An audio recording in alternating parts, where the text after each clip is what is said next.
Bonjour à tous et à toutes, nous sommes aujourd'hui mercredi 22 novembre, vous êtes en direct du ZCL mais aussi de C10FM 103 et de RHT 89.8. Tout de suite, voyons les titres qui font l'actualité aujourd'hui. Nous ouvrirons le journal en partant au Centre d'action sociale du Gosier qui est en partenariat avec le Centre national de la fonction publique territoriale. Ils ont organisé un séminaire au lycée hôtelier au Gosier ce matin. Et puis nous irons à la polyclinique de Pointe-à-Pitre dans le cadre de la semaine de sécurité des patients 2017 où a été organisée ce matin une conférence afin d'assister à une séance de Cinévitable Santé ayant pour objectif l'identito-vigilance. Elle a été suivie d'un débat entre professionnels et santé et des usagers. Et nous finirons le journal avec la communauté d'agglomération de la Riviera du Levant qui hier a décidé de mettre en place une politique environnementale ambitieuse incluant notamment la modernisation et l'optimisation de la gestion des déchets. Et pour l'heure, nous allons recevoir Patrice Jean. Bonjour Patrice. Bonjour. Et Monsieur Patrice Jean qui vient nous parler aujourd'hui sur le plateau d'un concept autour de Pointe-à-Pitre, à savoir Larry Lapointe, c'est la deuxième édition. Tout à fait. Avant le début de l'interview, regardons en image la singularité de ce dispositif.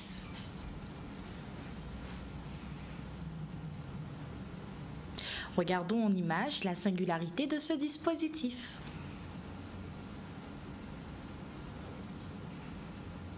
Bon, visiblement, problème technique avec les images. Donc, dites-nous, quel est le concept exactement de Larry Lapointe? Alors, Larry Lapointe, c'est un concept justement qui est mis en place par l'Union des services et des commerçants de Pointe-à-Pitre et qui permet de redynamiser, de donner de l'attractivité aux villes de la zone commerçante de Pointe-à-Pitre. Donc, alors, l'idée, c'est de travailler sur les problématiques rencontrées par ces commerçants et de trouver une solution. La solution était de mettre en place un concept qui s'appelle Larry Lapointe. C'est un terme qui parle à tout le monde puisque tout le monde en Guadeloupe connaît encore les rues de Pointe-à-Pitre et en créole on dit Larry Lapointe. Et donc c'est une idée qui permet d'associer la dynamique commerçante à un produit culturel de notre pays. C'est en somme toute l'identité culturelle de Guadeloupe qui est rassemblée dans les rues de Pointe-à-Pitre.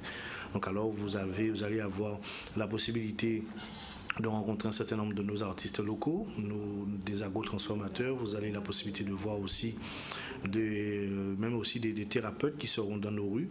Et un certain nombre de rues ont été thématisées, comme il y a la rue de la Beauté, qui vient compléter l'offre des commerçants avec tout un ensemble d'éléments. Vous pourrez même vous faire coiffer en pleine rue. Il y a la rue des enfants. Ah, donc je peux venir oui, et on va me coiffer. Vous venez vous faire coiffer en pleine rue. Vous venez vous faire masser en pleine rue. Vous pouvez assister à des cours de yoga urbain. Vous pouvez en même temps rencontrer un certain nombre d'artistes locaux qui vont se produire sur les différentes scènes que nous avons. Vous pouvez aussi rencontrer, parce qu'il y a la rue des peintres, et là vous initiez à la peinture sur aux fresques. Vous allez pouvoir acheter des tableaux si vous le souhaitez. Vous pouvez faire personnaliser un t-shirt aussi dans les rues de Pointe-à-Pitre. Et nous avons la rue du sport. Et donc dans la rue du sport, vous pourrez faire une partie de ce qu'on appelle le tech-tech ballon. On l'a nommé ainsi, c'est du tennis ballon. Donc vous aurez notamment des clubs de foot. Donc en fait, à la place de la petite balle de tennis qu'on connaît à l'origine, ça sera un ballon. C'est un ballon de foot, mais c'est un sport qui est très connu et c'est un sport qui est très technique. Donc nous aurons des jeunes femmes du club de l'USR féminine qui vont nous faire une prestation et qui inviteront la population à participer. Donc monsieur tout le monde pourra s'exercer. Il y a un panier de basket aussi en plein au cœur des rues de Pointe-à-Pitre. Et nous avons eu la dernière fois le club du No Star qui s'est exercé. Là aussi, vous pourrez venir jouer au ping-pong. Voilà, les rues vous sont offertes. Le slogan des rues de Pointe-à-Pitre, c'est les petits plaisirs en famille. Donc cette idée, c'est de venir dans un espace qui est sécurisé, piéton, avec un parking de 400 places gratuit, avec des navettes mises à disposition, même des pousse-pousse dans les rues pour ceux qui souhaitent se balader de manière ludique et pouvoir passer un bon moment en famille, manger quelque chose, s'asseoir à une tablée, rencontrer des amis et passer un bon moment sur les 2 jours du 25 et le 26. D'accord. Alors, en fait, moi, ce que j'aimerais savoir, c'est pourquoi ce concept? Comment est-il venu? En fait, je vous ai dit que c'est une volonté de l'Union des services et commerçants de Pointe-Noire qui ont souhaité donner une réponse, c'est-à-dire amener, faire revenir le dynamisme dans les rues de Pointe-à-Pitre et faire en sorte que l'hécatombe actuelle ne se poursuive pas. Donc l'idée, c'est de donner toute la pleine mesure, de faire en sorte que la population revienne naturellement à Pointe-à-Pitre comme c'était le cas avant, où tout le monde venait pour flâner à Pointe-à-Pitre. Entre deux courses, on mangeait un cinobol, on prenait une glace et on passait du temps. Alors qu'aujourd'hui, on se rend compte que certaines personnes ne viennent plus et d'autres viennent en coup de vent. D'autres viennent ponctuellement pour faire une course et repartir. Et cette situation ne peut plus durer. Donc cette proposition, qui est Larry Lapointe, vient justement proposer autre chose pour permettre à ce qu'on passe du moment dans ces rues, mais vraiment avec une proposition très complète. Donc on a même renforcé tout ce qui est toilettes publiques. Nous allons sur ce dispositif accueillir un bateau de croisière. Il y a plus de 6000 touristes qui sont attendus, qui vont être aussi dans les rues de Pointe-à-Pitre pour croiser le Guadeloupéen, croiser nos forces vives en matière culturelle, enfin, en matière de nos savoir-faire. Donc ils vont pouvoir voir concrètement ce que nous proposons, qui nous sommes. J'aime à dire que Larry Lapointe, pour moi, c'est un pôle de l'industrie culturelle de Guadeloupe associé à la dynamique commerciale. Une très belle initiative. Mais dites-moi, la première édition a eu lieu le mois dernier, donc au mois d'octobre. Est-ce qu'il y avait urgence pour réitérer un mois plus tard la deuxième édition? Le concept, c'est ça revient tous les mois. Donc nous reviendrons aussi pour Noël. D'accord. Donc le 23, le 24 de Noël. Et ça sur une durée de combien de temps? En fait, c'est 2 jours à chaque fois. 2 jours. 2 jours à chaque fois, et ça sera tous les mois de l'année. Tous les mois, ça reviendra. On reviendra pour le carnaval, on reviendra pour d'autres, pour Pâques, on reviendra pour Pentecôte, on reviendra aussi pour le mois de mai, ainsi de suite. Et c'est une opération qui vraiment, comme j'expliquais, ce n'est pas un coût. C'est un concept qui a une finalité. Et c'est un concept qui est associé aussi à une grande, on va dire, un centre commercial en ligne qui est en cours de préparation. Donc ça va s'appeler Où sont les promotions Pointe-à-Pitre. Et là, sur ce concept, c'est une grande boutique en ligne qui sera prête bientôt. J'espère que je serai invité pour la présenter. Et qui nous permettra de savoir à un moment donné, admettons, vous vouliez acheter un beau pantalon ou vous payez une paire de chaussures, vous pourrez de chez vous voir en tapant juste chaussures, femmes, et vous allez avoir un panel d'offres des commerçants de Pointe-à-Pitre et vous pourrez facilement faire votre choix et ensuite vous rendre en magasin pour trouver vos chaussures ou si vous voulez avoir d'autres accessoires. C'est très bien, je penserai à vous quand je n'aurai pas le temps justement d'aller faire les boutiques. Alors dites-moi, autrefois, Pointe-à-Pitre était le poumon économique de la Grande Terre. Comment se porte-t-elle actuellement, la ville et de la Guadeloupe, j'ai envie de dire. Pointe-à-Pitre en fait connaît depuis quelque temps, depuis l'arrivée des centres commerciaux, un recul puisque c'est la loi de la concurrence bien sûr, mais il y a aussi des questions de sécurité qui se sont posées là-dessus. Il y a la question du parking aussi, puisque notre public fait le choix entre un centre commercial climatisé et les rues de marcher sous le soleil à Pointe-à-Pitre, voilà. Effectivement. Voilà. Donc il y a ces questions-là qui ont, je pense, altéré un peu le choix de nos concitoyens. Mais Pointe-à-Pitre reste tout de même dans le cœur des personnes. Les gens ont un affect avec Pointe-à-Pitre et ça se comprend d'ailleurs parce que ces rues, ce sont des rues qui sont magnifiques quand vous regardez au niveau d'infrastructure. Ce sont des rues qui sont historiques puisque Pointe-à-Pitre a énormément d'histoire et ça nous allons le démontrer parce que au cœur des rues pointoises, nous allons à chaque fois proposer des thématiques. Et, donc en fait, les exposants seront exposés sur différentes rues de Pointe-à-Pitre. Tout à fait. En fait, nous avons mis en place un plan parce que les rues piétonnes seront des rues Nausière, Frébeau et rue Chelcher et les rues adjacentes. Nous aurons dans certaines rues, comme par exemple la rue Nausière, c'est la rue des enfants. Donc les parents pourront confier leurs enfants à des adultes responsables qui vont faire des activités, des jeux d'antan. Nous aurons aussi des structures gonflables. Et ces parents pourront confier les enfants pendant un temps donné, le temps d'aller faire leur shopping. Et oui. Oh, mais c'est sympa. Alors je vais venir avec mes petits. Mais vous devez venir avec eux, parce qu'il y aura beaucoup de choses pour eux. Et en fait, au même moment, ces parents-là pourront avoir la liberté d'aller visiter nos boutiques et voir tout ce qu'ont proposé les commerçants. La rue de la Beauté, je vous y invite. Je pense que vous êtes une bonne cliente à vous regarder. Et vous aurez tout le loisir de vous faire chouchouter. La beauté est associée au bien-être et à la santé dans la même rue, c'est la rue Schellcher. Donc c'est une rue qui sera justement toute ouverte pour vous permettre de retrouver charme, et si c'est le cas. Voilà. D'accord, merci. Revenons au bateau de croisière. Pourquoi pendant la saison vous n'êtes pas ouvert le samedi en après-midi? Alors, vous savez, en fait, donc il y a plusieurs paramètres qui interviennent. Donc, c'est-à-dire qu'ouvrir, c'est une question de proposition, mais il y a aussi des questions organisationnelles aussi. Donc, il y a des salariés, il y a tout un ensemble de processus à mettre en place. Donc, les commerçants ont pris à bras le corps la problématique, et des réunions se sont faites depuis quelque temps avec le CTIG, avec Cap Excellence, la ville de Pointe-à-Pitre et les commerçants. Donc, ces réunions ont pour but d'organiser ces ouvertures, de redéfinir les modalités. Le samedi et le dimanche. Tout à fait, je l'entends bien. Donc redéfinir les modalités. Il est même question d'ouvrir un peu plus tard aussi, puisque on sait que beaucoup de personnes travaillent et que quand les gens sortent à 17h, les magasins sont déjà fermés. Donc toutes ces questions sont remises à plat.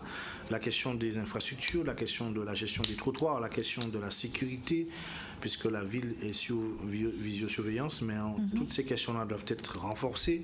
C'est vraiment des questions globales qui sont abordées à travers ce concept Larry Lapointe.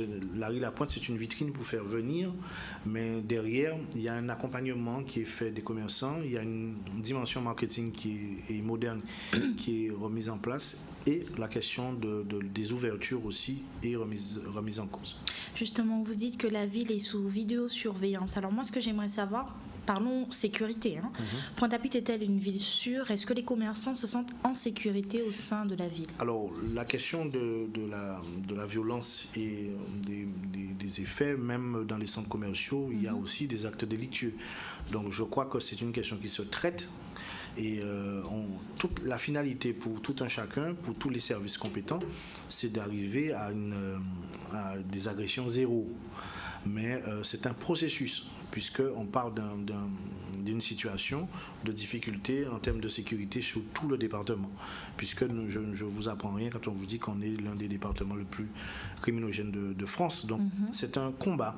Maintenant, concernant les dispositifs Larry Lapointe, nous sommes dans un cadre de sécurité maximale, avec tous les services de la police municipale, services de l'État et même les services privés, pour faire en sorte de rassurer les visiteurs, pour garantir leur sécurité et leur donner une certaine plénitude à évoluer dans les rues. Donc cette question, puisque dans les différentes réunions auxquelles nous avons participé, celles que nous avons initiées, il est question justement d'installer de nouveaux services qui petit à petit vont arriver à une situation d'optimisation de la sécurité. C'est un but. Très bien, alors j'aurais une dernière question, mais avant toute chose, regardons en images. Je vous propose que maintenant les images sont prêtes, les singularités de ce dispositif en question.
Et voilà, c'était les images du dispositif de l'événement à venir. Alors maintenant que nous avons vu cette belle vidéo, pouvez-vous nous dire qu'attendez-vous exactement de cette nouvelle édition?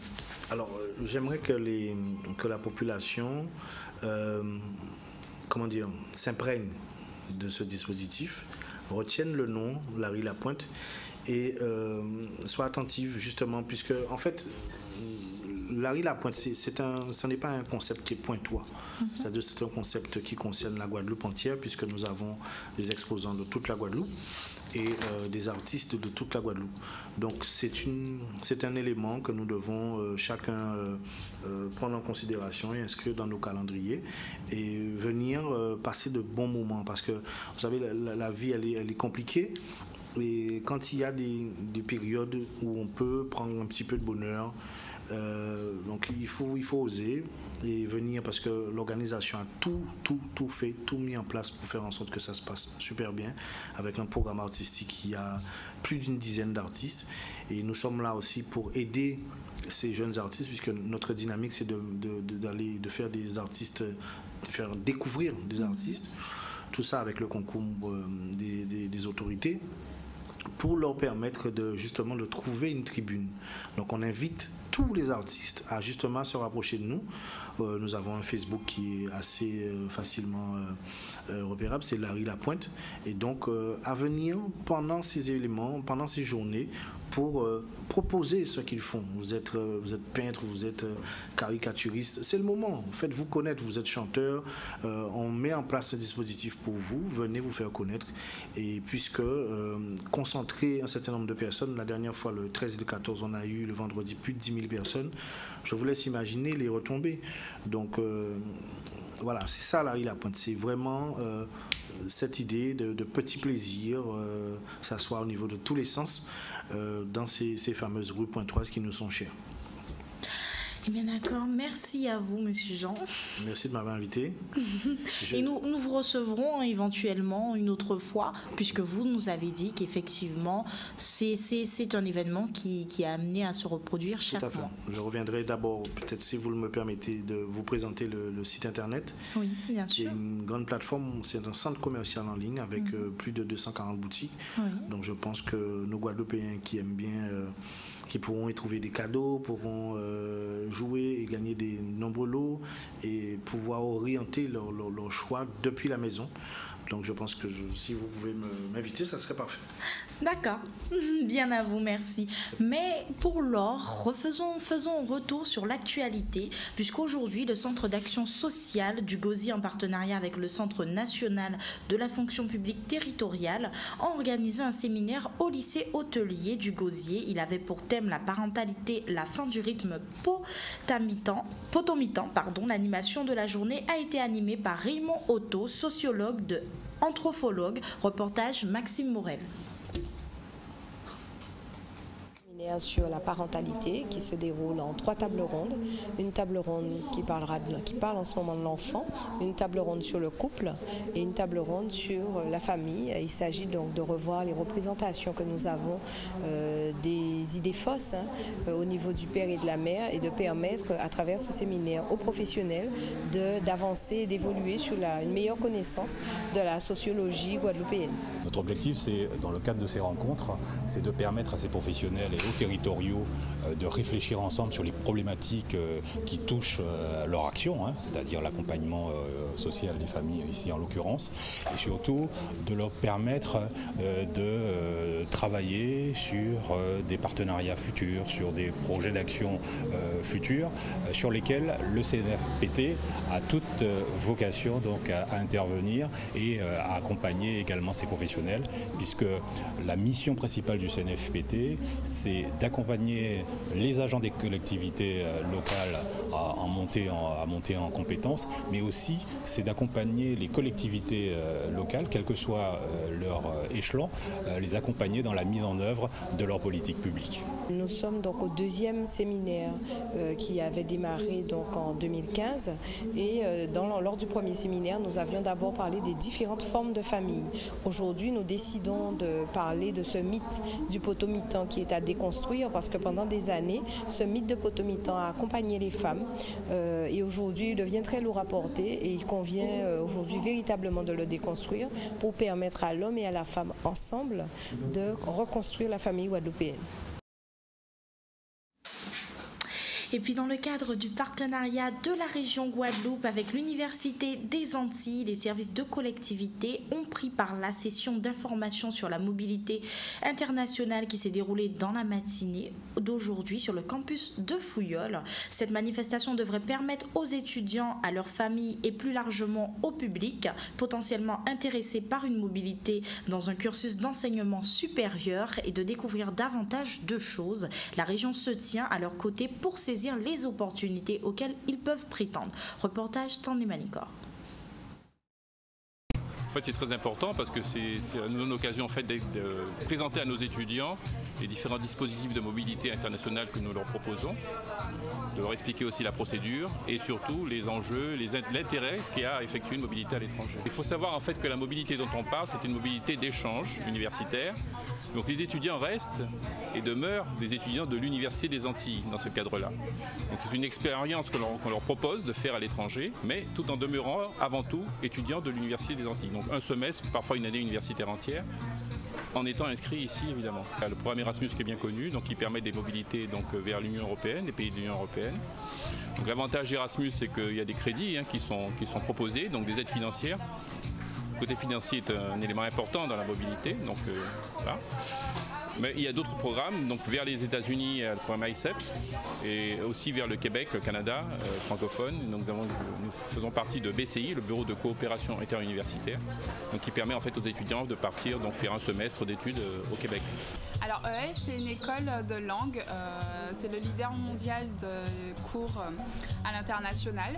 Donc c'est une école qui est présente un peu partout dans le monde, dans plus de 115 pays et qui permet aux étudiants et aux adultes aussi de pouvoir aller apprendre différentes langues, dont l'anglais, directement sur place en fait dans différents pays. On sait que tout est pris en charge, donc effectivement ça rassure de savoir qu'on n'a pas à se préoccuper du logement sur place, qu'on n'a pas à se préoccuper forcément de ne serait-ce que la nourriture au quotidien, parce que ça aussi c'est inclus.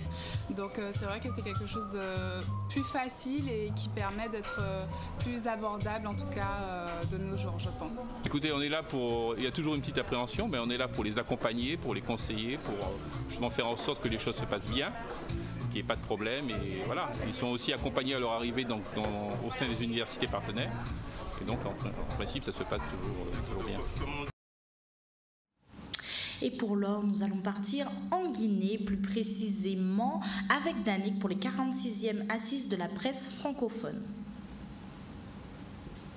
Début ce matin à Conakry des 46e assises de la presse francophone. C'est l'union de la presse francophone qui chaque année, vous le savez, organise ces assises. L'année dernière, nous étions à Madagascar. Cette année, nous sommes à la Guinée. La Guinée, c'est un pays un peu particulier puisque, souvenez-vous, en 1958, avant même que le gouvernement français décide de l'indépendance des pays africains, je parle du Sénégal, de la Côte d'Ivoire, de tout le domaine français impérial de l'époque, la Guinée s'était déjà émancipée avec Sékou Touré. Plus de 60 ans après, c'est un pays qui est encore sous-développé, pourtant c'est l'un des pays les plus riches en ce qui concerne la bauxite, puisque c'est l'une des réserves mondiales de la bauxite, et c'est dans ce pays, à Conakry, la ville principale, puisque la Guinée s'appelle aussi Guinée-Conakry, que se déroulent ces assises, qui ont pour thème cette année journalisme d'investigation et aussi transparence. Et depuis ce matin, les débats ont commencé avec une intervention d'une chargée d'un prof de sciences politiques, Madame Cagé, qui pendant une demi-heure, 3/4 d'heure environ, s'est entretenue sur les problématiques de l'investigation. Mais c'est cet après-midi, aux environs de 15 h, au moment où vous diffuserez ce reportage, que nous participerons à la première table ronde sur l'investigation et ses perspectives. Depuis Conakry, pour ZCL Canal 10, Danick Zandronis. Il faut dire que la presse en Afrique, comme peut-être dans d'autres régions du monde, connaît des situations de haut et de bas. Il y a des situations d'avancée démocratique, d'avancée dans le chapitre de la liberté d'expression, de conquête dans le chapitre de liberté, mais aussi il y a des difficultés économiques, des difficultés d'ordre institutionnel qui se posent à la presse africaine comme à la presse de différentes régions du monde. Maintenant, devant des situations comme ça de difficultés, il faudrait que la presse trouve les stratégies, trouve les mécanismes pour pouvoir répondre à des situations du genre. Et exactement, aujourd'hui, je peux vous dire que la presse, à travers le continent africain, est de fortune diverse. Oui. Ça s'améliore? Ça s'améliore, bien sûr, mais aussi on constate des améliorations d'un côté, comme on constate des reculs. De l'autre, c'est un travail inlassable, c'est un travail à la limite décisif. Il faudra beaucoup de courage, beaucoup d'ardeur, beaucoup d'abnégation pour pouvoir maintenir haut le flambeau de la liberté de presse sur le continent. Une dernière question. Est-ce que l'investigation, le journalisme d'investigation progresse en Afrique? Mais absolument, elle progresse. Le journalisme progresse dans la mesure où vous avez pu voir le succès de certaines publications, l'investigation, le professionnalisme de certaines publications, et cela doit être conforté. Et c'est pour cette raison que nous avons vraiment choisi le thème du journal d'investigation cette année ici en Guinée, pour permettre aux professionnels des médias africains de pouvoir échanger avec d'autres venant de d'autres continents, mais aussi échanger d'expériences. Et voilà, nous étions avec Zandonis en direct de Conakry. Pour l'heure, nous devrions recevoir tout à l'heure notre chroniqueuse santé Mina. Mais tout de suite, nous allons prendre une courte page de pub. Nous le rappelons, ZCL, c'est aussi sur C10FM 103 et 89.8. RHT 89.8.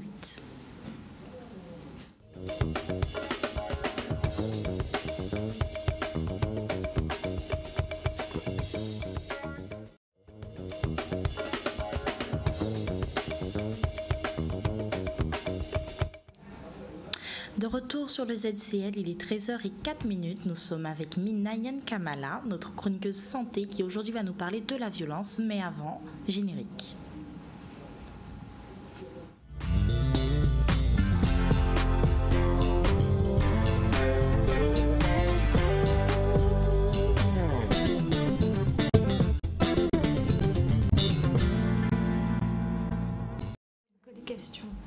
Bonjour Mina. Bonjour Keïssa. Comment vas-tu? En pleine forme. Mais dis-nous, aujourd'hui tu vas nous parler de la violence. Effectivement, cette violence, elle est partout, à l'école, au travail, dans le couple, dans la famille et même sur les réseaux sociaux, avec Internet. Donc il convient d'abord de définir ce que c'est que cette violence. Donc on peut considérer que la violence, c'est un moyen d'user de la force ou de la brutalité, que ce soit c'est ainsi qu'elle s'exprime. En pensée ou en action. Tout à fait, oui. Donc partout où il y a des êtres humains, on peut trouver cette violence. Donc la violence peut prendre 4 formes différentes. Donc on parle de violence physique, de violence psychologique, de violence verbale et aussi de violence sexuelle. Donc tout d'abord, la violence physique, c'est celle qui est la plus facile à identifier. C'est par exemple frapper ou gifler quelqu'un. Donc c'est beaucoup plus facile puisqu'il y a des marques visibles sur le corps.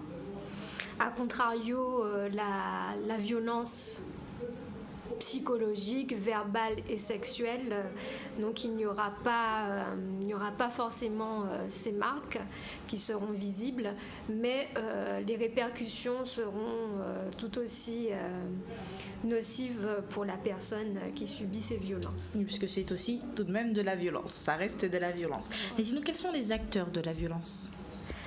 Alors ces acteurs, on peut les représenter à travers un triangle dramatique qui a été mis à jour par l'auteur Karpman. Donc cette violence va mettre en scène à la fois une victime, un persécuteur et un sauveur. On parle de triangle puisque les relations entre les trois rôles vont être sous forme d'un jeu psychologique dangereux. Donc se reconnaître comme victime d'une violence, ça revient à admettre que quelqu'un de proche ou de l'entourage agit par des comportements violents et donc cette personne agit comme un persécuteur. Donc on peut prendre l'exemple d'un employé qui va subir le harcèlement moral de son supérieur hiérarchique et qui va arriver à une issue où il ne pourra que s'arrêter de travailler ou démissionner. Donc les solutions vont être réduites. Donc ce persécuteur ou bourreau, donc il aura tendance à humilier, à brimer, à donner des ordres et provoquer la rancune. Donc il va diminuer, dévaloriser la victime. Le rôle de sauveur, donc il va étouffer, apporter une aide qui va être inefficace, créer la passivité par l'assistanat. Et le dernier rôle, c'est-à-dire la victime, elle va apitoyer, énerver, exciter et elle va se positionner comme inférieure pour pouvoir conforter sa croyance qu'elle ne peut pas s'en sortir. Donc, pour autant, face à ces trois rôles de victime, sauveur et persécuteur, donc il faut signaler qu'une même personne peut occuper aussi bien jouer tous ces rôles. Tous ces rôles-là. Voilà, d'accord. À différents moments. D'accord, mais au niveau de la violence sexuelle, comment reconnaître les signes de violence sexuelle ? Donc c'est pas évident de reconnaître cette violence sexuelle parce que contrairement à ce qu'on peut penser, donc il n'y aura pas de menace flagrante qui va être exercée sur la victime. Donc c'est un phénomène qui se produit souvent chez les jeunes ou dans le couple.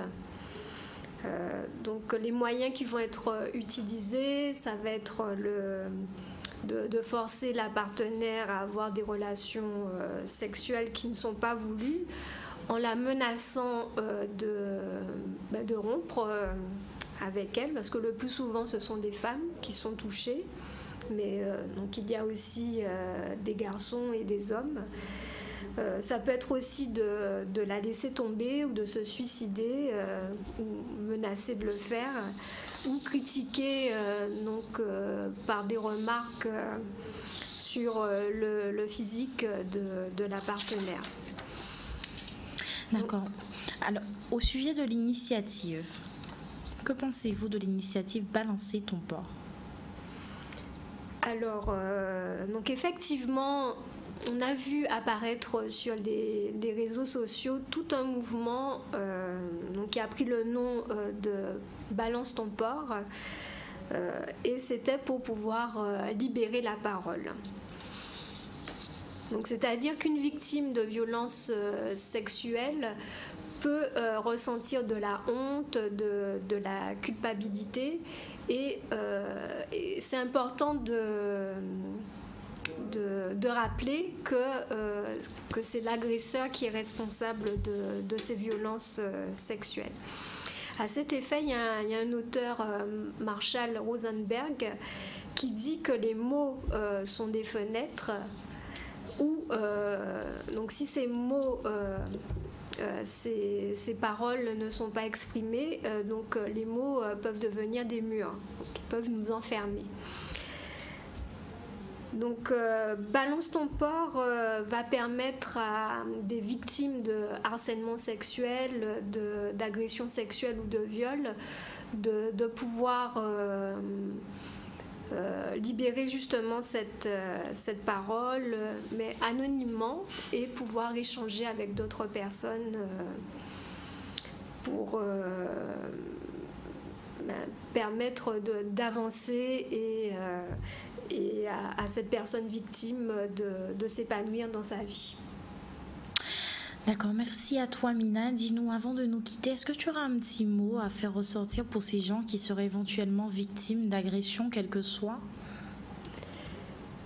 Alors, ces victimes, donc elles existent partout. Elles n'en ont sans doute pas conscience des situations de violence qu'elles vivent.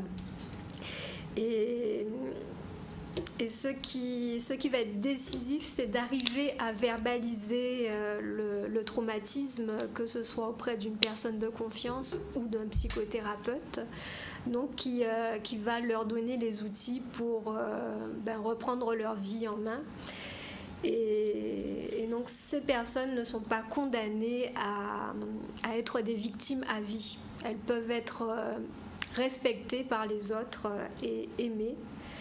Donc l'étape suivante après donc le mouvement Balance ton port, ça va être d'oser porter plainte.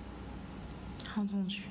Merci Mina. Faisons retour maintenant sur l'actualité, puisqu'en effet, depuis 2011, la Polyclinique organise des manifestations pour sensibiliser les usagers et informer les patients, former les professionnels à de multiples aspects de la sécurité des patients. Les réalités concrètes et quotidiennes des risques de santé sont exposées et expliquées. La semaine est un moment privilégié pour chacun. Usagers comme professionnels mesurent mieux les enjeux de la sécurité, des soins et de l'importance de son rôle propre dans son domaine. L'édition 2017 organisée avec le partenariat de France Assos Santé et le ministère de Solidarité de la Santé a pour thématique usagers soignants, partenaires pour la sécurité des patients. Voyons quelques images avec Olivier Félix. La Semaine de la sécurité des patients est une campagne lancée par le ministère de la Santé chaque année depuis 2011. Depuis la première édition, la Polyclinique participe et organise des manifestations à destination des professionnels de santé et des usagers. Cette année, nous avons décidé d'organiser 2 projections de films suivies de débats entre les professionnels de santé et les usagers. Ce matin, nous avons diffusé un film sur l'identité-vigilance qui a permis de mettre en évidence l'importance de bien identifier un patient tout au long de son parcours dans un établissement de santé. Les usagers venus très nombreux à cette manifestation ont été ravis de pouvoir échanger avec les professionnels. Ils se sont rendus compte de l'importance de bien décliner leur identité avant chaque soin, de l'importance d'apporter une pièce d'identité lors de leur admission et enfin de l'importance du rôle qu'ils peuvent jouer en tant qu'usagers.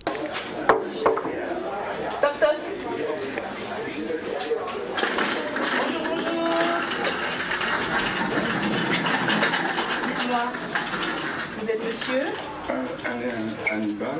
D'accord, je peux vérifier votre identité s'il vous plaît. Dites-moi votre nom, votre prénom, votre date de naissance s'il vous plaît. Alors Hannibal, Alain, et je suis né le 29 juin 1950. Très bien. Donc là j'ai vérifié votre identité parce que je vais vous prendre l'attention antérieure. Est-ce que vous savez un petit peu pourquoi on vérifie l'identité? Tout simplement pour savoir depuis quand on est rentré déjà d'une part, et d'autre part, c'est pour s'être connu dans la salle, qui est peut-être d'autres Alain Hannibal, on ne sait jamais. Tout à fait. Donc c'est aussi une de ces raisons pour savoir le suivi du malade pendant son séjour. Donc pour faire ça, on va dire que c'est pour éviter de se tromper de patient. C'est pourquoi on vérifie l'identité du patient. Et c'est pour cette raison aussi que vous avez le bracelet d'identification. Donc je pose le bracelet, je prends l'attention.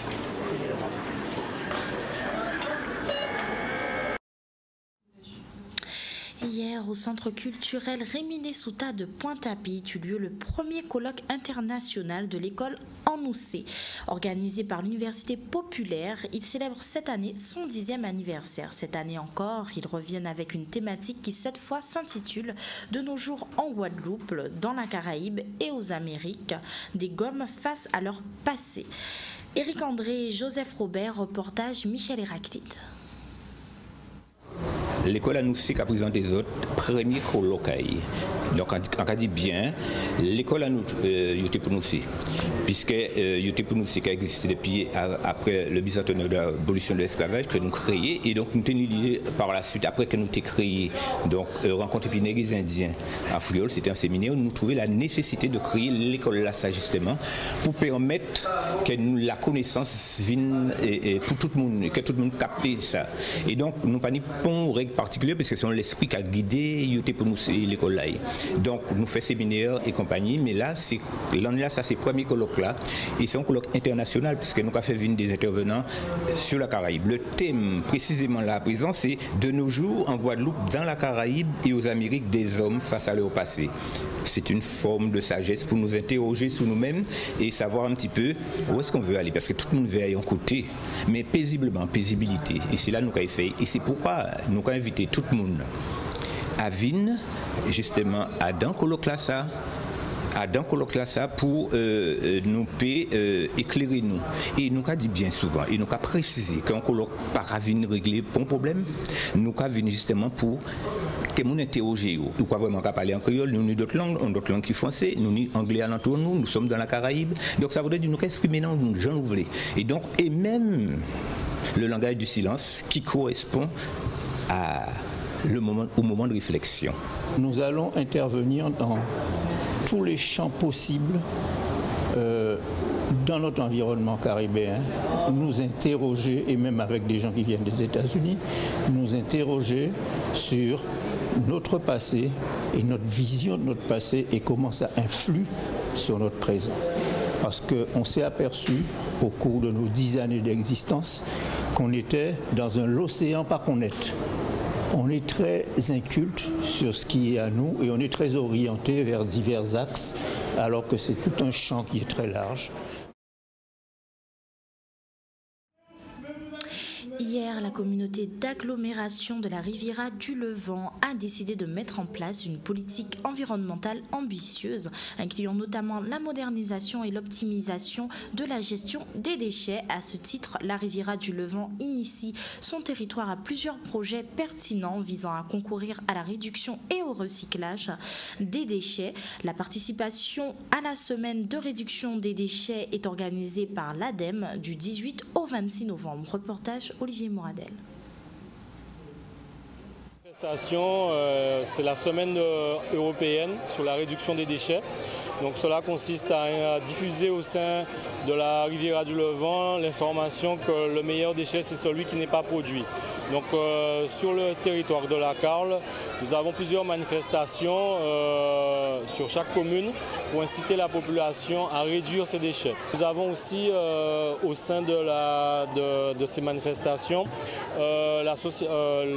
l'association Faudil qui permet d'apprendre à cuisiner autrement en évitant le gaspillage d'aliments. En tant que Foodil, on est venu présenter au public donc, des techniques pour pouvoir conserver des produits qu'on a et qui pourraient être périssables ou encore pouvoir réutiliser donc, des restes, des fonds de frigo pour pouvoir créer de nouveaux plats et justement avoir le minimum de déchets générés par nos habitudes de consommation alimentaire. Le public a été particulièrement réceptif à ça, beaucoup de questions, beaucoup de questions, beaucoup d'interrogations, beaucoup de surprises également. Les gens ne savaient pas qu'on pouvait effectivement utiliser certains de nos produits de façon diverse et variées, du gombo cru par exemple, les gens ont eu le plaisir de pouvoir goûter du gombo cru à l'huile, ou encore la réalisation de conserves avec nos légumes pays. Ça c'est quelque chose qui a beaucoup surpris, on a tendance à oublier ça, mais finalement on peut à la maison faire exactement la même chose qu'on aurait avec des boîtes de conserve et avoir un produit qui se conserve 1 an, 2 ans, 3 ans.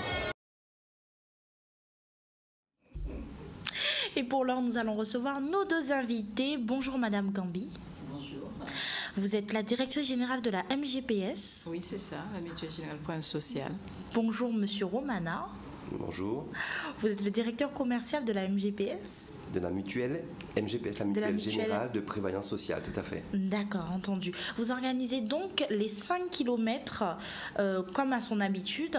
Cette manifestation réunit de nombreux participants pour une cause noble. Est-ce que vous pouvez nous expliquer pourquoi cette course de 5 km ? Alors, cette course de 5 km, en fait, nous sommes à la 7e édition. D'accord. Donc, en fait, c'est pour promouvoir la santé, déjà, et aussi par le sport, d'ailleurs, et puis faire comprendre aux personnes en situation de handicap qu'elles peuvent sortir de leur isolement à travers le sport. Voilà. Donc, aider, favoriser la promotion de la santé et l'intégration des personnes handicapées au travers du sport. Voilà, c'est le but de cette course. Y aura-t-il un village comme chaque année?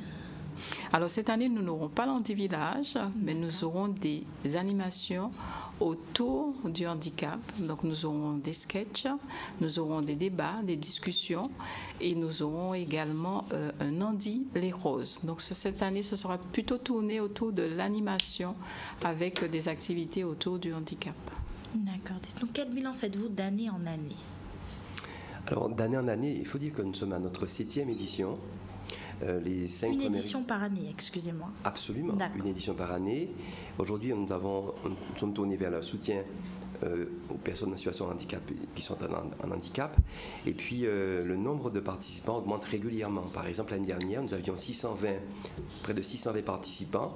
Et cette année, on en espère près de 700. Voyez-vous?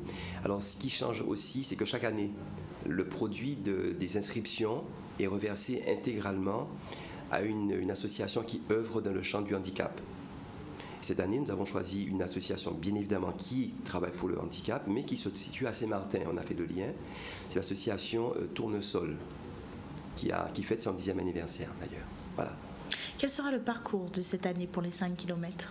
Alors, cette année, c'est toujours le même parcours. Donc, en principe, c'est un parcours qui est plat, qui doit être accessible à tout le monde, puisque je rappelle que c'est quand même une course handisport. Donc nous avons des personnes valides, des personnes en situation de handicap qui prennent également le départ. Nous avons des personnes en fauteuil roulant, des personnes aveugles, des personnes en jouelette. Donc c'est un parcours qui doit être accessible et plat. Donc nous partons des Galeries de Welbourg. Nous allons tourner au rond-point de la voie verte, le premier rond-point de la voie verte. Nous descendons tout le boulevard de Welbourg. Et puis après, nous allons tourner au dernier rond-point près de Blandin. Et puis nous remontons pour retourner encore sur le parcours de Welbourg. Donc c'est un parcours qui fait 5 km. Donc il faut savoir aussi que c'est une course propre. Donc tout au long du parcours, nous aménageons des espaces pour que les personnes puissent jeter leurs déchets. Voilà. D'accord. Alors dites-nous, pour quelqu'un qui serait intéressé pour s'inscrire pour cette course, comment doit-on s'y prendre? Alors c'est extrêmement simple. Alors aujourd'hui, nous sommes le 22. Alors en ligne, l'inscription en ligne, c'est jusqu'à demain, donc jusqu'au 23 en ligne. Ensuite, les gens peuvent venir à l'agence, au siège de Jarry, le 24, c'est-à-dire vendredi après-midi, jusqu'à 17h, de 14 à 17h. Et le samedi, c'est-à-dire le samedi 25, toute la journée de 9h à 17h. Donc les gens peuvent s'inscrire. Voilà. Mais on incite quand même les gens à s'inscrire en ligne. Parce qu'on a pas mal d'inscriptions, ce serait bien qu'ils le fassent en ligne. Vous avez un site internet? Si, tout à fait. C'est le www.mgps.fr. Tout simplement. Voilà. Alors, je voulais, par rapport aux inscriptions, préciser qu'il n'y aura pas d'inscription le jour de la course. D'accord. Donc, voilà. C'est pour ça qu'il est... Inscrivez-vous à l'avance. Voilà. Il faudrait que les gens s'inscrivent assez rapidement. Ils ont jusqu'à samedi soir pour s'inscrire. Dimanche, on ne pourra malheureusement pas. Samedi soir, quelle heure? Alors, jusqu'à 17h. Mais parfois, nous restons encore un peu plus pour les retardataires. On peut aller jusqu'à 18h30 maximum, pas plus. D'accord. Voilà. Et donc, compte tenu que c'est une course où il y a des personnes qui viennent de loin, des personnes en situation de handicap qui participent, nous tenons à ce que la course parte à l'heure. Donc, du coup, on ne prend pas d'inscription le dimanche au départ de la course. C'est trop compliqué. D'accord. Et quel est le programme exactement? Alors, c'est un événement majeur en matière de solidarité qui se décline en trois manifestations. Il y a une première course qui est la mutualiste, avec classement. Ceux qui veulent vérifier leur force pourront courir, mais en même temps, il faut aussi que ces personnes aient un certificat médical, parce qu'il y a un classement. D'accord, c'est le premier événement. Le deuxième événement, c'est l'événement solidaire, c'est une marche ouverte à tout le monde, pas de besoin de certificat médical. On marche tranquillement à son rythme.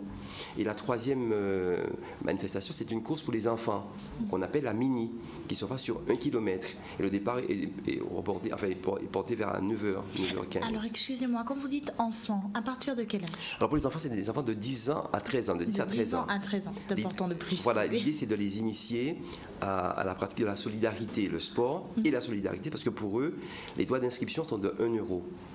Voilà.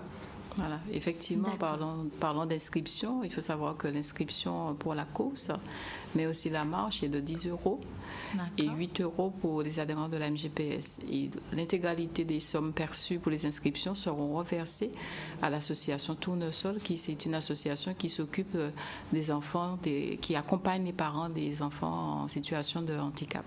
Un vrai pour les causes nobles. Voilà, tout à fait.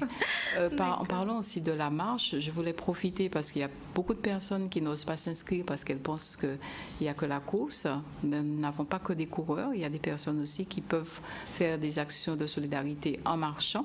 Donc nous avons la course et les personnes qui veulent faire de la marche sportive également peuvent s'inscrire en indiquant qu'elles font de la marche sportive. Voilà. Tout à fait. Alors si vous êtes comme moi et que vous n'avez pas pour habitude d'être un grand marcheur, mais qu'éventuellement vous êtes un marcheur du dimanche, n'hésitez pas. Voilà, n'hésitez pas à venir et à vous inscrire avant samedi 17h. Avant samedi 17h. Alors moi j'aurais une dernière question. J'aimerais savoir, selon vous, comment cette action contribue à aider le handicap?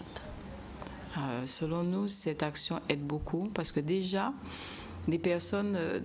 habituellement, quand les gens vont participer à des courses, bien souvent c'est pour faire des performances. Puis aussi à la fin, ils ont un prix qui est bien souvent en numéraire. Et là, on se rend compte que d'année en année, on a de plus en plus de personnes qui viennent et qui nous disent « je viens courir pour la cause ». Et pas forcément pour faire les performances, pas forcément pour avoir à la fin un prix. Et il y a même des personnes qui viennent s'inscrire également, qui n'ont pas l'intention de courir, qui ne peuvent pas marcher, mais qui courent juste pour qu'on puisse reverser les droits d'inscription pour la cause du handicap, puisqu'on est tout à fait bien conscient qu'il y a beaucoup à faire. Voilà, pour quelque part, c'est un don, c'est une action, c'est un acte de solidarité. Et c'est vrai qu'après, à l'issue de la course, au travers, avant c'était l'anti-village, aujourd'hui ce sera les animations, des sketchs. Nous avons aussi des groupes de discussion, on discute avec les gens, chacun échange et les gens repartent avec un autre regard, une autre façon de voir les personnes handicapées. Et même ces personnes-là aussi, celles qui ont participé à la course, elles sortent de leur isolement. Les personnes qui sont en fauteuil, les personnes aveugles, parfois c'est peut-être leur première ou deuxième sortie dans l'année et ça leur fait beaucoup de bien quand elles témoignent. Donc n'hésitez pas à venir. Et pour l'heure, Madame Gambi et Monsieur Romanin, on vous remercie. Très bien, merci. Merci, c'est nous. Allez, il est 13h29. Vous êtes toujours en direct du ZCL, mais aussi de C10FM 103 et de RHT 89.8. On se retrouve tout de suite après la pub.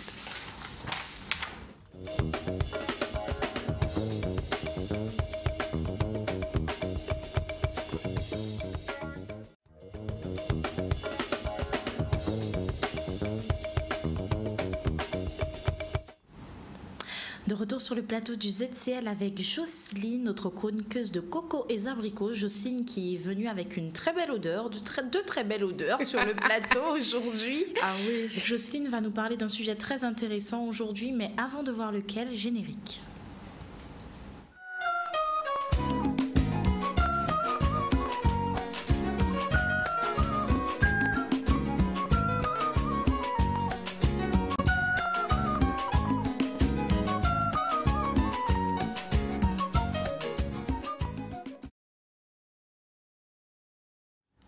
Donc oui, Jocelyne, tu vas nous parler de la vanille aujourd'hui. Et oui, une épice qu'on connaît bien aux Antilles parce qu'on le met souvent dans les gâteaux, les pâtisseries. Mais souvent, comme je dis dans les autres, on ne sait pas d'où ça sort, depuis quand nous l'avons. Et bien maintenant, je suis là pour le faire découvrir. Raconte-nous tout ça, Jocelyne. Puisque... Ben oui, la vanille a été découverte par un conquistador, Cortés. Il était connu pour être très cruel. Et c'est une plante de la famille des orchidées qui pousse en Amérique centrale. Et c'est au Mexique qu'il a fait cette découverte. Comment? Parce que quand il a découvert le Mexique, il a été accueilli entre guillemets par les Aztèques, et leur empereur Montezuma lui a fait découvrir une boisson qu'il buvait, c'était le cacao, déjà aussi l'histoire du chocolat, le cacao agrémenté de piment, de maïs et de vanille. Et donc, il lui a fait boire ce cacao dans des gobelets en or. Vu la cupidité des Espagnols, ils ont dit, voilà, c'est merveilleux, c'est l'Eldorado, quoi. C'est le pays où il y a de l'or, parce qu'il y avait de l'or à tous les étages. Mais cette épice, enfin, ces fragrances de vanille les ont intrigués et ils ont tout fait pour savoir d'où ça venait et comment. Et en fin de compte, quand ils sont revenus en Europe, ils ont rapporté de l'or, mais ils ont rapporté aussi la vanille. Et ils ont fait découvrir cette vanille à la cour du roi Charles Quint d'Espagne. En 1516, si ma mémoire est bonne. Et tout le monde en raffolait déjà. Et à la même période, après, vu les voyages, ils ont ramené le cacao, etc.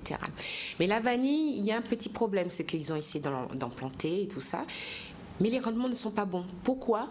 Parce qu'au Mexique, au niveau de la floraison, ça se fait avec une abeille qu'on appelle la mélipone et qui permet de féconder toutes les plantes.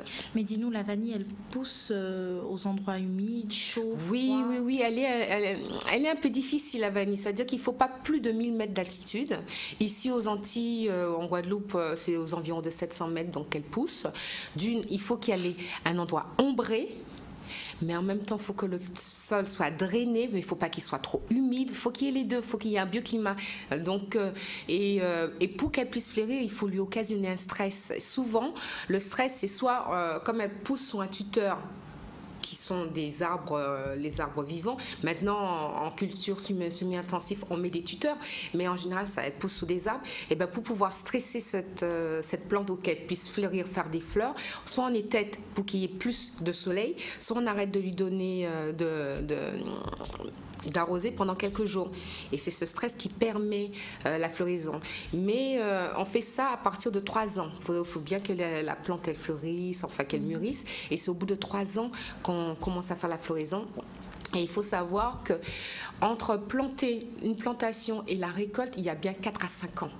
Donc c'est vraiment une culture qui est longue, intensive et qui demande beaucoup, beaucoup de patience. Surtout qu'il y a différentes étapes.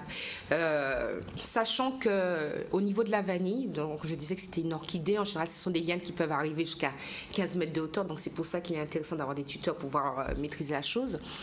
Il y a des centaines d'espèces de vanille, mais il n'y en a que 3 qui sont comestibles. Donc aux Antilles, nous avons une qui est endémique aux Antilles, en Amérique centrale, qui est la Vanilla pompona. Et ici, on l'appelle gousse de vanille ou bien vanille banane. Il y a l'autre qu'on a découvert en Tahiti et dans les îles polynésiennes. Et il y a une 3e qui est la planifolia. Et c'est celle-ci qui est utilisée beaucoup, qui a été importée à La Réunion et aux Comores. Et c'est celle qui est devenue, qui a remplacé toutes les autres dans la production parce qu'elle donne beaucoup plus. Alors que celle que nous avons de manière endémique, on a arrêté la production, ou bien elle est là à titre, disons que même... on pourrait dire, j'oublie le mot, ça peut servir de décoration parce qu'elle ne donne pas assez. Elle ne donne pas assez et c'est celle qui est utilisée à La Réunion et que nous utilisons maintenant, qui a un super rendement. Et d'ailleurs, on l'appelle la vanille Bourbon. C'est le nom verniculaire, c'est Vanilla planifolia ou Vanilla fragrance et c'est la Bourbon. Et d'ailleurs, il faut savoir que La Réunion, l'île de Comores et Madagascar, ce sont les seuls à avoir le label mondial de vanille Bourbon et ça depuis 1984. Pourquoi? Parce que c'est vraiment au niveau de la plus parfumée, qui donne beaucoup plus de gousse par rapport au pied, voilà. Mais pour revenir de manière historique, la vanille, on ne pourrait pas cultiver la vanille s'il n'y avait pas eu un esclave du nom d'Albius en 1800 et quelques, 1816, qui avait découvert la manière de faire la fécondation de ces plantes. Et l'a découvert de manière fortuite. C'est un jour qu'il était fâché contre ses maîtres. Et il a pris une des fleurs et il l'a froissée. Et quelques jours après, il a vu que ces fleurs faisaient une petite gousse. Et ce qu'il n'arrivait pas à faire de manière naturelle, parce que cette abeille, elle est seulement endémique au Mexique et les autres abeilles ne peuvent pas faire ce travail. Et donc à partir de ce moment-là, on a commencé à faire la culture de la vanille de manière intensive et ça a fait une grande progression parce que tout ce qu'on a fait, la France a été mettre des plants à Java, aux Comores, aux Réunion, mais rien ne faisait.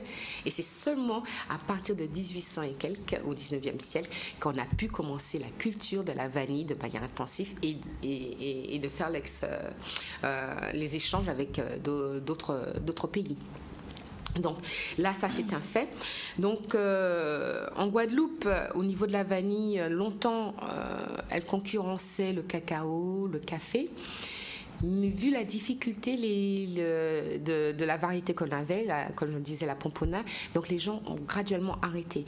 Et c'est en 1993, avec que des exploitants, des anciens exploitants de vanillerie se sont mis en syndicat. Et ça s'appelle la SIAPROVAC. Et ce syndicat, en 1993, ont commencé, avec l'association de l'ONF, à acheter du terrain forestier pour pouvoir laisser à ces exploitants pour qu'ils puissent relancer la culture de la vanille ici. Et au départ, sous les 60 exploitants, on avait une production annuelle de 500 kilos de vanille. Maintenant, nous sommes à près de 2,5 tonnes. Et leur espoir, c'est d'arriver à avoir les 5 tonnes au niveau des Antilles. Sachant que les Antilles, avec le Mexique, nous arrivons en 5e position des exploitants, des exportateurs de vanille. Nous avons un bon classement tout de même. Voilà, donc il faut dire que les premiers c'est Madagascar, tout confondu. Ensuite il y a les Comores qui viennent et il y a la Réunion. Donc c'est tout ça, on voit, c'est du côté de l'Asie. Et après, c'est les Antilles associées avec le Mexique qui viennent dans cette position. Donc. Et les premiers importateurs de vanille, on peut dire que ce sont les États-Unis et ensuite l'Europe. Donc tout ça, c'est l'histoire vraiment de la vanille. Mais il faut savoir que dernièrement, j'ai pu rencontrer des exploitants, dans un salon, et ils diversifient le produit. Donc j'ai découvert de l'huile de vanille. D'ailleurs, on voit, j'ai la bouteille, l'huile de vanille de la vanillerie La Grande Habituée. J'ai découvert aussi le vinaigre de vanille. D'ailleurs, je l'ai entamé. Et c'est très bon. Et il faut savoir que ça s'associe à tout, que ce soit en nourriture, sur les gâteaux qu'on connaît bien, mais aussi avec la viande blanche et le poisson, c'est excellent. J'ai rencontré aussi un autre producteur, mais un Martiniquais. Sa société s'appelle Kaila et il n'utilise que des produits naturels. Donc il y a de la vanille, il y a de l'onac, du santal, et ce sont des produits pour la peau, pour les cheveux, et c'est intéressant. D'ailleurs, ce producteur s'appelle Monsieur Albert Oculier, et vraiment il fait des choses fantastiques au niveau des produits naturels que nous avons ici. Donc moi j'essaye de mettre la lumière sur ces producteurs, que ce soit sous nos vanilleries, sachant qu'à part c'est fait 100% à base de produits naturels. 100% à base de produits naturels. Et c'est ce qui est génial. Et à part la Grande Habituée Kaila, il y a aussi la vanillerie de Féti, il y a la Maison de la Vanille, il y a aussi Vanibelle, qui continue à perpétuer l'histoire, parce qu'ils viennent, ils racontent l'histoire de la vanille, il y a un parcours à visiter, et il y a la dégustation, il y a des produits, et à part ça, il y a des liqueurs, il y a pas mal de produits dérivés de ça, et c'est intéressant. Il faut savoir que la vanille aussi est utilisée aussi dans les produits cosmétiques, comme je viens de dire, mais dans les parfums. Les grands parfums qu'on connaît comme Coco de Chanel, Chanel numéro 5, Gaultier, Monsieur Gaultier, Chalimard, Poison. Ils utilisent énormément de vanille. D'ailleurs, ce sont les plus gros consommateurs de vanille, ces parfums. Et quand on l'achète, on ne se rend pas compte de... Le petit côté vanillé. Voilà, de ce côté vanillé. Et sachant que quand même, la vanille est très chère, parce que vu les conditions difficiles dans lesquelles elle pousse et le temps, elle est évaluée à près de 400 à 500 $ sur le marché, le kilo. Donc, et nous produisons 2,5 tonnes à l'année, donc on peut voir un peu les chiffres que ça fait. Et plus il y a des mauvaises conditions climatiques, et plus le prix augmente. Donc voilà, c'est vraiment une richesse que nous avons aux Antilles. Après le passage de nos 2 ouragans. Ah ouais, mais là, donc ça va flamber. Ça va flamber, surtout que nous avons beaucoup de vanilles. Bon, on a qui partent pour l'industrie, il y en a d'autres qui restent pour les touristes pour vendre et d'autres pour les locaux. Et souvent, nous n'avons pas assez, que ce soit pour les touristes que pour les locaux. Des fois, ils sont en recherche de vanille. Et sachant que nous avons une vanille de très bonne qualité, sachant que c'est la variété Bourbon encore. Là, derrière, on voit la petite abeille Mélipona. Mais il faut savoir que pour faire la vanille telle qu'elle, bon, parce qu'on voit la gousse, déjà pour pouvoir faire la floraison, c'est très difficile. C'est que 3 heures par jour pendant 3 mois, pendant le délai de floraison. Donc les gens commencent à 5h30, ils finissent à 11h. Il ne faut pas qu'il y ait le soleil, sinon la fleur se referme. Donc tout le temps, il faut revenir à chaque fleur. Il faut pouvoir faire cette fécondation et durant 3 mois. Et ensuite, il faut attendre quelques semaines que la gousse paraît. Et pour cueillir le fruit, il y a 9 mois de délai. C'est comme une femme enceinte, quoi. Donc 9 mois de délai pour avoir ces gousses qui sont appelées balais, puisque c'est. Et ensuite, après, quand il y a eu cette cueillette, il y a toute une préparation qu'on appelle encore préparation Bourbon, et c'est en 6 étapes. Donc moi, je le dis vite fait, il y a l'échaudage, où on plonge la vanille pendant quelques secondes dans de l'eau bouillante, il ne faut pas rester trop longtemps. Ensuite, il y a l'étuvage, où on la met couverte de draps dans les caisses pour qu'elle puisse chauffer vraiment, disons, pas cuire, mais mûrir, pas sécher non plus. Ensuite, il y a le séchage entre lui-même, donc on passe un moment pendant quelques semaines au soleil, et ensuite on laisse sécher à l'air libre, mais à l'ombre, tout en faisant attention à retirer les vanilles qui sont abîmées. Et ensuite, il y a la mise en malle et le calibrage, et ensuite le conditionnement. Donc, il y a toutes ces étapes-là qui sont très longues. Déjà, tous ces pieds, il n'y a pas de machine qui puisse les cueillir, il faut les cueillir à la main. Pour faire la floraison aussi, la fécondation, c'est à la main. Dans certains pays comme Madagascar, là, des femmes arrivent à faire 1500 fleurs par jour. Donc, je ne sais pas encore notre quota, mais c'est un travail de longue haleine et ardu. Ensuite, ça, c'est le côté technique de la vanille. Maintenant, on va parler le côté thérapeutique, vertu. Donc, et je l'ai découvert moi-même que c'est un antioxydant. Ça piège, donc, comme pas mal de nos fruits qui ont la vitamine C, disons que c'est super pour les rides, quoi. C'est un antioxydant, il régule l'appétit, il facilite la digestion, il stimule le système nerveux, ce qui est intéressant. C'est un anti-stress, un antispasmodique. Des fois, quand on a des règles douloureuses, ça permet de calmer. Un petit thé de vanille. Donc, ça aussi, je l'ai découvert. C'est un aphrodisiaque pour messieurs. Ça doit être intéressant. Donc, mais je crois qu'effectivement, la vanille, on la retrouve dans les punchs de chez nous. Effectivement. Oui, c'est un aphrodisiaque, c'est un stimulant. Donc, messieurs, prenez de la vanille, c'est bien. Ça aide aussi à lutter contre l'insomnie. L'insomnie, ça aide à lutter contre la fatigue intellectuelle, et c'est un antiseptique. Donc quand on s'est fait des morsures ou bien des bêtes, donc il suffit de passer un peu d'huile essentielle de vanille, ça calme immédiatement. Aussi au niveau de la cosmétique, c'est un régénérant de la peau. Donc moi je dis que c'est fabuleux. Pourquoi aller acheter cher ce qu'on a déjà chez nous, quoi. C'est nourrissant, elle est purifiante, elle est adoucissante et hydratante. Donc voilà toutes les vertus de la vanille. Et donc c'est pour ça que beaucoup d'industries, sachant que tous les bienfaits qu'il y a, donc c'est pour ça qu'ils les mettent, que ce soit dans les produits pharmaceutiques ou dans les produits de beauté. Donc c'est vraiment, nous avons une richesse en Guadeloupe, et je le découvre de jour en jour avec tous les produits que je présente et dont je parle. Je me dis mais c'est pas possible. On peut faire beaucoup plus ici avec ce que nous avons. Donc c'est aux exploitants de faire, et aussi aux Antillais de consommer beaucoup plus ce que nous avons. Donc ça, c'est intéressant. En outre, ce que Jocelyne veut nous dire, c'est mettez de la vanille dans vos vies. Messieurs, mesdames, c'est bon pour tout le monde. Mais oui, mettez bon de la vanille dans vos vies. Ben oui, c'est bon pour tout le monde. Et c'est quelque chose dont, certes, on l'utilisait, nos mamans l'utilisaient fréquemment parce qu'elles savaient très bien que c'était bon pour le corps, en plus d'avoir un bon parfum. Mais maintenant, en sachant que ça va plus loin avec toutes les recherches qu'on a, mais il faut le consommer. Et là, l'huile, j'ai utilisé l'huile et la vanille, Et lui, le vinaigre, il est un peu douceâtre. Il est encore mieux que le vinaigre balsamique qu'on achète. C'est vraiment fantastique. J'étais bluffée. Et l'huile, on peut le mettre sous des plats salés comme sous les plats sucrés. Alors, donc j'ai dit, c'est magnifique, c'est magnifique. Alors là, je l'ai adopté. Et Jocelyne a fini par me donner faim. Enfin bon, pour l'heure, faisons un retour sur l'actualité. Mais avant, je voulais juste parler de Kafka Énergie, qui ont une formation de FCO Voyageurs du 18 au 22 décembre. Donc, ce sont des professionnels de la conduite. Pour tous ceux qui veulent faire un recyclage, changer de carrière, bon, ils peuvent y aller là. Donc, ils apprendront à conduire, que ce soit les camions, les trucs de marchandises. Donc, FCO Voyageurs du 18 au 22 décembre. Et Kafka Énergie, on peut les joindre au 0590 93 63 11 ou sur leur site kafkaenergie@orange.fr ou Kafka Énergie tout court.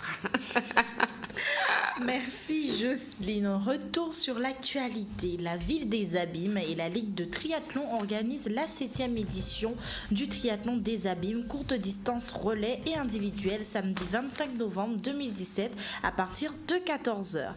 Inscrivez-vous donc et participez à cette compétition où il faut enchaîner nage, vélo et course à pied. Un triathlon ouvert à tous, donc n'hésitez plus et venez vivre une expérience sportive hors du commun. Plutôt que de rester chez vous, dépassez vos limites. Et aussi Hip Hop Session Guadeloupe présente un événement hip hop le 25 et le 26 novembre en collaboration avec Sonis et le Camolari. Dans le programme figure une création originale de danse hip-hop, la première depuis 6 ans. Et José Bertogal, le chorégraphe guadeloupéen, ainsi que Michel Larifla seront présents ce jour-là. Et faisons un rappel des sites pour ceux qui ne nous rejoignent que maintenant. Nous avons ouvert le journal en partant au Centre d'action sociale du Gosier, qui est en partenariat avec le Centre national de la fonction publique territoriale. Ils ont organisé un séminaire au lycée hôtelier du Gosier, c'était ce matin. Et puis nous sommes partis pour la polyclinique de Pointe-à-Pitre dans le cadre de la semaine de sécurité des patients 2017, où avait été organisée ce matin une conférence afin d'assister à une séance de cinévitable santé ayant pour objectif l'identitovigilance. Elle avait été suivie par un débat entre professionnels et de la santé et usagers. Et nous avons fini le journal avec la communauté d'agglomération de la Riviera du Levant qui hier a décidé de mettre en place une politique environnementale ambitieuse incluant notamment la modernisation et l'optimisation de la gestion des déchets.